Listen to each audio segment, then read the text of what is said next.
Hey guys, welcome back to the channel. This is Andrew from beautiful Costa Rica again. This is going to be the beginning of a series I'm creating, and it's going to be on divorcing the narcissist and divorce in general. That's what it's going to be. So guys, I'm just going to jump right into everything. As this video is being shot today at 5:30, I'm going to sign the papers and get divorced after a 6-year marriage and a 7-year relationship with my wife and 2 amazing kids. So I want to document this, and I also want to let you guys know what I'm going through, and you know, how do I say it? Just live these moments and understand exactly the power of divorce and narcissism and everything in general. So thank you for being here. I honestly appreciate it.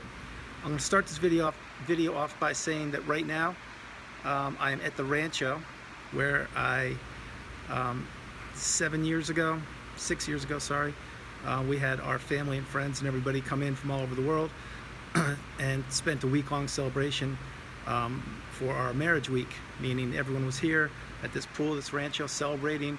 It was an incredible week. I'm talking absolutely amazing. And then we got married, and the rest, as we know, is history. So recently I found out I married a narcissist, and the discard happened in late October 2020, and here we are now. So it's kind of ironic that I'm still here at the same rancho, even though the narcissist is gone and the kids are gone.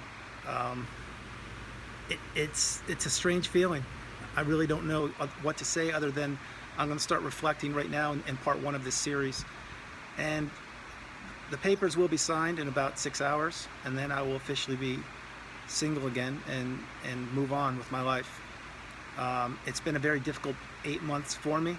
Ups, downs, highs, lows, learning all about narcissism, the narcissistic abusive cycle, finding my dream and my passion, which is to educate people on this. But today is a huge day for me. And for many of you that know who I am and know the channel, thank you for being here and thank you for watching. I sincerely appreciate it. You guys have become my family, whether you know it or not. And you know, please comment anything you can to just to say hi. It would be good. So, like, you may be asking, well, Andrew, how are you feeling? Like, what are your thoughts going into signing these papers? I'll preface it by saying this: that many people who are watching this video who have been divorced, maybe they're like, whatever, what's the big deal? She was a narcissist, who cares, move on. It's not that simple, guys, because I devoted 7 years of my life to this, and I actually took wedding vows, which I believed in wholeheartedly. And remember, I'm an empath like most of you are, and when we give our hearts and give our attention and love, it's all in. It's just the way we're built. So, you know, my wedding was, I gave it everything. I did everything I possibly could, and being with a narcissist and being abused and gaslit and walking on eggshells and tormented and disregarded and disappearing, all those things, believe me, it's not fun. I would never do it again. Put it this way, I know what to do now to look for a narcissist, but 7 years ago I didn't know what a narcissist was, and now I do. So in signing these papers, it's you know, it's going to be emotional for me because it's the official end of a relationship, even though technically it ended 8 months ago. But this is the official end. With the official end, you know, there comes a new beginning, which I'll do another video on. But with this one, no, I'm not happy about having to go through it. I still love the kids more than anything. I still love her, and it's just the way it is. That's part of being a human being. Do I want to go back and be abused and all these things? No, absolutely not. No chance. So am I happy to be being divorced? Honestly, no, I'm not happy. But it's life. It's what happens. You have to do what's best for you, and you have to do what's best to move on and move forward. And this is part of the process. So as I shoot this video, like I said, I'm at the rancho where we had parties, get-togethers, birthdays, holidays, every occasion possible. You name it, it was all done here. And the memories are everywhere, all around my condominium, my house.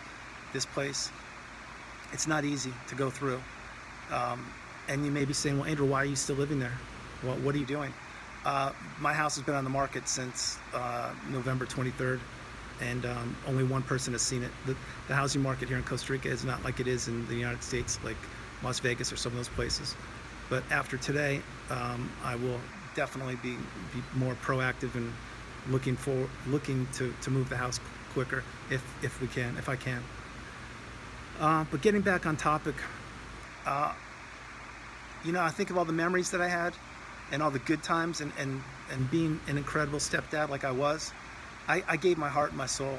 I honestly did the best thing I possibly could, which is being a stepdad to two beautiful kids, being the best husband I possibly could to my wife, and being there for my extended family, which again was all over the globe. I gave it all, guys. I really did. So I can hold my head high, knowing that each and every day of my relationship, I was always there for the kids, always. And I was there for my wife almost every single time. Of course, there were times when perhaps the abuse was too much and I had to pull back and find my own spot, which I should have done a lot more often. And I didn't, but I should have, and I learned. But now, thinking about everything and reflecting back on all the time, I know I made a difference in people's lives, a positive difference, 100%. And I know for a fact I did. And it made me a better person too. It absolutely empowered me to be able to be a great stepdad and to be there for birthdays and celebrations and watching the kids grow. And I haven't seen the kids, I haven't talked to them in 8 months. And hopefully one day they see this video and they reach out to me and want to get together and talk. I would love that more than anything in the world. So I hope you guys do find this video someday and reach out to me, because I love you more than anything. Getting back to the divorce, no marriage is perfect, and this is my first marriage. I learned so much from it that it takes two people to be on the same path, headed in the same direction with the same goals, to make any partnership or marriage work. You can't have one person, let's say, going straight ahead and the other person kind of going to the left or the right. It just doesn't work that way. On top of that, in a healthy relationship or a marriage, you need to have communication. I can't emphasize how important that is, you guys. Now, a lot of people say that. Yeah, of course we know that, Andrew. Yeah, we do. But listen, it's so easy to say that, but you need to be able to do it. You need to be able to put set time aside every day. I used to call it adult time. And it doesn't mean what you think with adult time. What it meant was just an hour that my wife and I could sit down and talk and discuss what was going on with the family and goals and aspirations and day-to-day activities. And I must say, the adult time, it didn't happen that often. I would say if it happened twice a month, it was a lot. And that's not healthy, especially when one of the two people in the relationship is asking for time continuously. Like an example would be, hey honey, can we get together? Let's just talk, you and I. Let's go to the rancho, which is where I am right now, actually. And just like adults, sit down and talk. And it doesn't have to be deep, but just time to reflect and see where we are in life. But there was never time for that, guys. There honestly wasn't. On my end, there was. But on her end, there just wasn't. She was always too busy texting, being on phone calls, doing 1,000 things, let's put it that way. And most of the things she was doing would be to benefit herself. That's a fact. So that's another thing that you need. Another thing you need for a healthy relationship or marriage is you need dedication and devotion, which means that, like I had medical issues, ironically, and please pay attention, maybe rewind this and play it a couple times. Before I met the narcissist, I did not have medical issues. I didn't. I was healthy. But during the relationship, I developed medical issues, bad knees, detached retina, some other things, which I'm recovering from right now. But the point is, you need someone to be there. In a healthy relationship or a marriage, you need someone to be there for you when you're not feeling your best, when you are sick, when things aren't going the way you want them to. And unfortunately for me, over the last 2 years, I'm not blaming anything. I'm just going to tell you the truth. With COVID, with a couple knee surgeries, my detached retina, some other things that happened, they were difficult times. And let's be real, 2020 was devastating for most people on the planet. I don't know many people that enjoyed 2020. I certainly did not. Years to me just used to be years. Like, okay, that was a fun year. But I didn't really remember any specific years, honestly, other than my birth year. But now that 2020, that's ingrained in my life, in my memory forever. But you need people, like, for example, when I would have to go to the doctors or visits, the hospital, whatever it was, I would need my partner, which is my wife, to help me, take me there, be on time, which rarely happened, and be there and help me. And guys, I'm being honest with you. Yeah, she would take me there, but frequently it would be late, because that's what the narcissist does. And when we would be in the hospital or meeting the doctor, she would be on her cell phone texting as if I didn't really matter. And in the beginning, I was like, what is this? Like, who does this? Because in the beginning of our relationship, she had a medical issue, and I was there for her bedside 6 days straight. I think actually longer. But I was there, didn't even question it, because that's what a good spouse should do. But when it was my turn, no, she wasn't around. And she wasn't around. She was checked out. And that's another thing, guys. When you're with a narcissist, don't get sick. No matter what you do, don't get sick. And if you happen to go to a hospital for any reason, I'm telling you right now, that is not going to go well with the narcissist. But that's for a different time. So another thing before I get ready to close this first part of the series on the divorce is that, above all, in a healthy relationship, you need to make decisions together. Together means the two of you make decisions. And I found out in my marriage that no, that did not happen. It didn't.